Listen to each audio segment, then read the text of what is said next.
legacy family and community builders. People have raised me since I was a wee little thing in the crowd. So, ladies and gentlemen, distinguished guests and fellow Rhode Islanders, family, I'll stick there because we're not friends anymore. We are family in this building.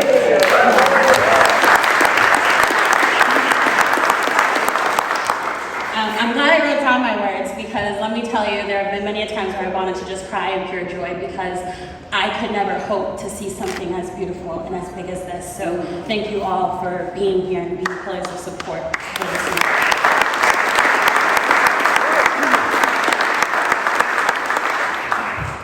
So we gather here on this momentous occasion to celebrate the signing of a bill that recognizes Juneteenth as a state-recognized holiday in the great state of Rhode Island. This is a historic moment for all of us, but it holds an even deeper significance for me as a young Black woman. Juneteenth, also known as Freedom Day, represents the triumph of freedom over oppression. It commemorates the day when the news of emancipation reached the enslaved people in Galveston, Texas, 2.5 years after the Emancipation Proclamation had already been signed.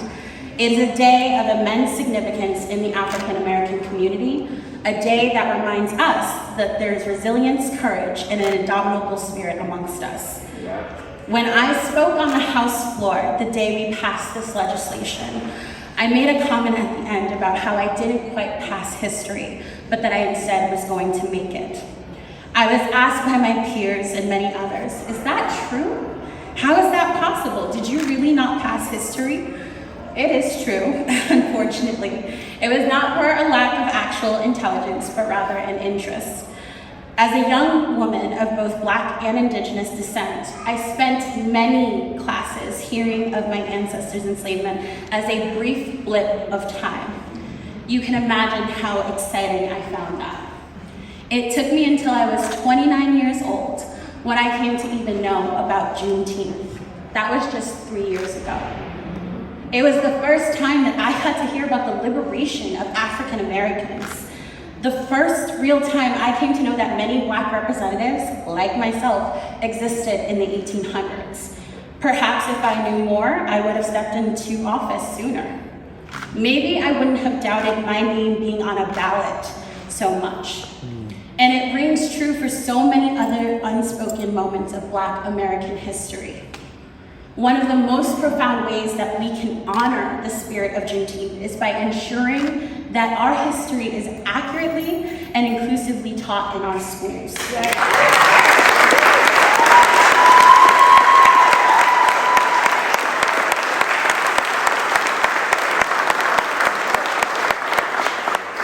Our young minds deserve to learn about the experiences and contributions of African Americans throughout history, not just during Black History Month, but as an integral part of the curriculum.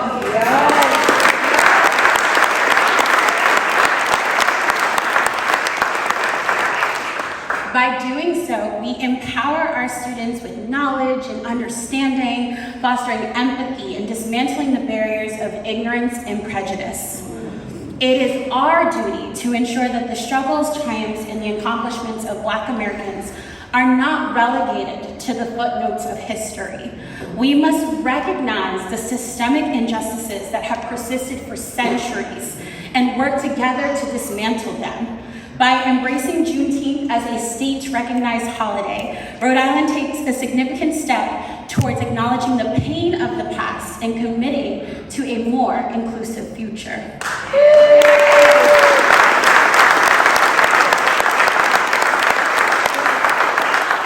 I'd like to take a moment to express my deepest gratitude to my allies in the chamber. If I miss you, I apologize, but I know I have in the room with me today Rep. Karen Alzate, Rep. Jennifer Stewart, Rep. Michelle McGaw, Rep. Terry Corcoran, Rep. David Morales, Rep. Edie Agello, Rep. Marianne Shellcross-Smith, Rep. Art Handy, Rep. June Speakman, Rep. Boylan, Jennifer Boylan, Rep. Brandon Potter, and former Rep. Marcia Randon-Vassell, who was one of my mentors in the chamber when I first got here, so thank you for paving the way.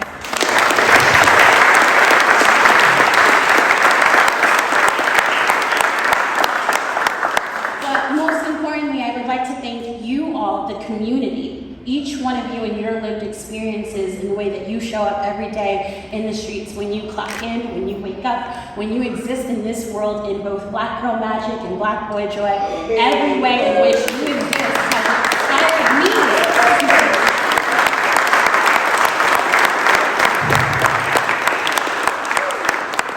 There is many advocates who champion this bill, and we've recognized them as well, and I recognize all of those who came before and fought this very hard battle.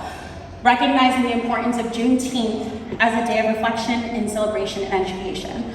Your dedication to equality and justice is inspiring, and your actions will have a lasting impact on generations to come, so thank you all. To my fellow Rhode Islanders, let us seize this moment to come together as community, to learn from our history, and to strive towards a future where individuals are valued, respected, and afforded equitable opportunities. By honoring Juneteenth, we affirm our commitment to justice and freedom, and we send a powerful message that the fight for equality and equity continues. So thank you, Rhode Island, for embracing the significance of Juneteenth and for recognizing that our shared history is a vital part of a collective identity. May this day be a catalyst for change. We've only just begun. An opportunity. And this is an opportunity to amplify marginalized voices, a stepping stone towards a brighter, more equitable future for all. Thank you, and may we continue to move forward together. Next up is the Crown Act.